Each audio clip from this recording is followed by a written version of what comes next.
नमस्कार विद्यार्थी मित्रांनो, आज आपण बघणार आहोत 15 जून 2026 चे चालू घडामोडीतले टॉप 10 महत्त्वाचे प्रश्न। आणि आजचा आपला पहिला प्रश्न आहे, रशिया ग्रँड सँड मास्टर कप 2026 हा पुरस्कार जिंकणारे पहिले भारतीय कोण ठरले आहेत? योग्य उत्तर आहे पर्याय क्रमांक बी, सुदर्शन पटनायक। भारतीय वाळू शिल्पकार सुदर्शन पटनायक यांनी 12 व 13 जून 2026 रोजी रशिया ग्रँड सँड मास्टर कप 2026 हा पुरस्कार जिंकला आहे। हा पुरस्कार मिळवणारे ते पहिले भारतीय ठरले आहेत। हा सन्मान रशियातील आंतरराष्ट्रीय वाळू शिल्प महोत्सव second international festival of sand स्कल्पचरमध्ये प्रदान करण्यात आला। या महोत्सवात विविध देशातील 12 वाळू शिल्पकारांनी सहभाग घेतला होता। सुदर्शन पटनायक यांच्या विजेत्या शिल्पाची थीम हवामान बदल आणि जागतिक तापमानवाढ म्हणजेच climate change and global warming ही होती। त्यांनी साकारलेले 3 मीटर उंच वाळू शिल्प पर्यावरणीय ऱ्हास आणि शाश्वत जीवनशैली यांचे चित्रण करते। सुदर्शन पटनायक यांना पद्मश्री पुरस्कारानेही सन्मानित करण्यात आले आहे। प्रश्न दुसरा आहे, अलीकडे RPF कर्मचाऱ्यांसाठी GPS सक्षम बॉडी वॉर्न कॅमेरे कोणत्या विभागात सुरू करण्यात आले आहे? योग्य उत्तर आहे पर्याय क्रमांक सी, समस्तीपुर विभाग। 12 जून 2026 रोजी भारतीय रेल्वेने पूर्व मध्य रेल्वेच्या समस्तीपुर विभागात रेल्वे सुरक्षा बल कर्मचाऱ्यांसाठी GPS सक्षम बॉडी वॉर्न कॅमेरे सुरू केले आहेत। या उपक्रमाअंतर्गत 20 नवीन कॅमेरे तैनात करण्यात आले असून यापूर्वीचे 37 कॅमेरे आधीच वापरात आहेत। या कॅमेऱ्यांचा उपयोग प्रवासी सुरक्षा, देखरेख आणि RPF कर्मचाऱ्यांच्या कामकाजावर नजर ठेवण्यासाठी केला जाणार आहे। कॅमेऱ्यामध्ये night vision, 32 GB storage, 3000 milliampere hours battery आणि 100 ते 109 अंश वाईड अँगल लेन्स यासारखी वैशिष्ट्ये आहेत। पुढला प्रश्न, अलीकडे बालवाडी ते पदव्युत्तर स्तरापर्यंत मोफत शिक्षण देण्याची योजना कोणत्या राज्याने केली आहे? प्रश्न क्रमांक 3चं योग्य उत्तर आहे पर्याय क्रमांक बी, ओडिसा। 12 जून 2026 रोजी ओडिसा सरकारने राज्यातील सर्व शासकीय शैक्षणिक संस्थांमध्ये बालवाडी, किंडरगार्टन ते पदव्युत्तर पोस्ट ग्रॅज्युएट स्तरापर्यंत मोफत शिक्षण देण्याची घोषणा केली आहे। या योजनेचा लाभ 10 लाखांहून अधिक विद्यार्थ्यांना मिळणार आहे। ही योजना केवळ शासकीय शैक्षणिक संस्थांसाठी लागू असेल। या योजनेवरील उच्च शिक्षणाचा वार्षिक खर्च सुमारे 30 कोटी रुपये अपेक्षित आहे। मुख्यमंत्री मोहन चरण माझी यांनी ही घोषणा केली। प्रश्न चौथा आहे, ॲडव्हान्स्ड वेपन सिस्टीम कॉम्प्लेक्स कोणत्या संस्थेद्वारे विकसित करण्यात आले आहे? योग्य उत्तर आहे पर्याय क्रमांक सी, DRDO। 12 जून 2026 रोजी संरक्षण मंत्री राजनाथ सिंग यांनी तेलंगणातील हैदराबाद येथे ॲडव्हान्स्ड वेपन सिस्टीम कॉम्प्लेक्सचे उद्घाटन केले। हे संकुल DRDOच्या डॉक्टर APJ अब्दुल कलाम क्षेपणास्त्र संकुलात विकसित करण्यात आले आहे। या प्रकल्पाचा उद्देश पुढील पिढीतील शस्त्रास्त्रे, स्वदेशी क्षेपणास्त्र प्रणाली आणि हवामान संरक्षण क्षमता विकसित करणे हा आहे।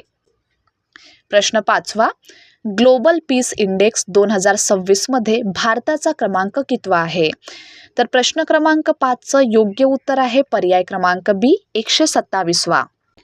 Institute for economics and peace यांनी ग्लोबल पीस इंडेक्स 2026 प्रकाशित केला। 2026 हे ग्लोबल पीस इंडेक्सचे 20वे संस्करण आहे। या निर्देशांकात 163 देशांचे मूल्यमापन करण्यात आले आहे। देशांमधील शांतता, सुरक्षितता, संघर्षाची पातळी आणि लष्करीकरण यासारख्या निकषांच्या आधारे यामध्ये क्रमवारी दिली जाते। यामध्ये आइसलँड सलग 19व्या वर्षी जगातील सर्वात शांततापूर्ण आणि सुरक्षित देश ठरला आहे। टॉप 3 शांततापूर्ण देश बघा, तर यामध्ये पहिल्या क्रमांकावर आहे आइसलँड, दुसऱ्या क्रमांकावर आहे न्यूझीलँड आणि तिसऱ्या क्रमांकावर आहे स्वित्झर्लंड।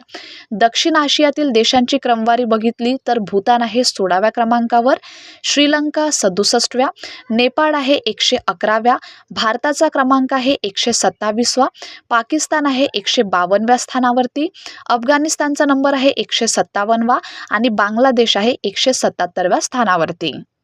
प्रश्न 6वा आहे, सीमावर्ती भागातील दळणवळण व्यवस्था मजबूत करण्यासाठी 20 किलोवॅट FM ट्रान्समीटर कोणत्या राज्यात सुरू करण्यात आला आहे? योग्य उत्तर आहे पर्याय क्रमांक सी, राजस्थान। 12 जून 2026 रोजी केंद्रीय मंत्री अश्विनी वैष्णव यांनी राजस्थानमधील रामगड येथे 20 किलोवॅट क्षमतेच्या FM ट्रान्समीटरचे उद्घाटन केले। या प्रकल्पाचा उद्देश भारताच्या सामरिकदृष्ट्या महत्त्वाच्या सीमावर्ती भागांमध्ये दळणवळण व्यवस्था अधिक मजबूत करणे हा आहे। राजस्थान स्थापना करण्यात आली होती 30 मार्च 1949 रोजी। राजधानी आहे जयपूर। अधिकृत भाषा वापरली जाते हिंदी। मुख्यमंत्री आहेत भजनलाल शर्मा आणि राज्यपाल आहेत हरिभाऊ किसनराव बागडे। राष्ट्रीय उद्याने बघा, रणथंबोर राष्ट्रीय उद्यान, केवलादेव राष्ट्रीय उद्यान आणि डेझर्ट राष्ट्रीय उद्यान। धार्मिक स्थळे आहेत दिलवाडा मंदिरे, ब्रह्मा मंदिर, अजमेर शरीफ दर्गा आणि कर्णीमाता मंदिर। प्रश्न 7वा, जागतिक पवन दिन वर्ल्ड वाइंड डे दरवर्षी कधी साजरा केला जातो? प्रश्न क्रमांक 7चं योग्य उत्तर आहे पर्याय क्रमांक सी, 15 जून रोजी। जागतिक पवन दिन दरवर्षी 15 जून रोजी साजरा केला जातो। याला ग्लोबल वाइंड डे असेही म्हटले जाते। या दिवसाचा उद्देश पवन ऊर्जेबाबत जनजागृती करणे आणि तिच्या महत्त्वावर प्रकाश टाकणे हा आहे। पुढला प्रश्न आहे, जगातील पहिले ट्रिलिनियर व्यक्ती म्हणून अलीकडे कोणाची नोंद झाली आहे? योग्य उत्तर आहे पर्याय क्रमांक सी, एलॉन मस्क। 12 जून 2026 रोजी एलॉन मस्क हे जगातील पहिले ट्रिलिनियर व्यक्ती ठरले आहेत। यामागील प्रमुख कारण म्हणजे स्पेस एक्सचा ऐतिहासिक IPO इनिशियल पब्लिक ऑफरिंग होय। स्पेस एक्सचा IPO प्रति शेअर $135 या किमतीवर बाजारात आला। पहिल्याच दिवशी शेअरची किंमत वाढून सुमारे $161 वर बंद झाली। IPOद्वारे कंपनीने सुमारे $75 अब्ज उभारले, जो इतिहासातील सर्वात मोठा IPO मानला जात आहे। या यशामुळे एलॉन मस्क यांची एकूण संपत्ती $1 ट्रिलियन इतकी झाली आहे। स्पेस एक्सने यापूर्वीचा सौदी अरामको, जी की सौदी अरेबियाची ऑइल कंपनी आहे, याचा IPOचा विक्रम मोडला आहे। प्रश्न 9वा आहे, 26 जिल्ह्यातील 64 ठिकाणांच्या नावांमध्ये बदल करण्याचा निर्णय कोणत्या राज्याने घेतला आहे? प्रश्न क्रमांक 9चं योग्य उत्तर आहे पर्याय क्रमांक सी, ओडिसा। 13 जून 2026 रोजी मुख्यमंत्री मोहन चरण माझी यांच्या अध्यक्षतेखालील मंत्रिमंडळ बैठकीत हा निर्णय घेण्यात आला। ओडिशा सरकारने राज्यातील 26 जिल्ह्यातील 64 ठिकाणांची मूळ ओडिया नावे पुनर्स्थापित करण्यास मंजुरी दिली आहे। ब्रिटिश काळात बदललेल्या इंग्रजी स्पेलिंगच्या जागी मूळ ओडिया उच्चारानुसार नावे वापरण्यात येणार आहेत। या उपक्रमाचा उद्देश ओडिया अस्मिता म्हणजेच ओडिया आयडेंटिटी मजबूत करणे, भाषिक वारसा जपणे आणि सांस्कृतिक ओळख टिकवणे हा आहे। ओडिसामधील बदललेल्या काही ठिकाणांची नावे बघा। यामध्ये बालासोरचं नाव बदलून करण्यात आलं आहे बलेश्वर, ओलचं नाव बदलून करण्यात आलं आहे आली, अंगुलचं अनुगोला, बारगडचं बारगडा, कटकचं कटका, देवगडचं देवगडा, नयागडचं नयागडा, सोनेपूरचं सोनपूर, सुंदरगडचं सुंदरगडा आणि बेहरामपूरचं नाव बदलून करण्यात आलं आहे ब्रह्मपूर। आणि शेवटचा प्रश्न आहे, महाविद्यालयीन प्रवेश प्रक्रियेत सिंगल पॅरेंट चाइल्ड हा स्वतंत्र प्रवर्ग सुरू करण्याचा प्रस्ताव कोणत्या राज्याने मांडला आहे? योग्य उत्तर आहे पर्याय क्रमांक बी, महाराष्ट्र। 13 जून 2026 रोजी महाराष्ट्र सरकारने महाविद्यालयीन प्रवेश अर्जांमध्ये सिंगल पॅरेंट चाइल्ड हा स्वतंत्र प्रवर्ग समाविष्ट करण्याचा प्रस्ताव विचाराधीन असल्याची माहिती दिली। याबाबत उच्च व तंत्रशिक्षण मंत्री चंद्रकांत पाटील यांनी उच्चस्तरीय समिती स्थापन करण्याची घोषणा केली आहे।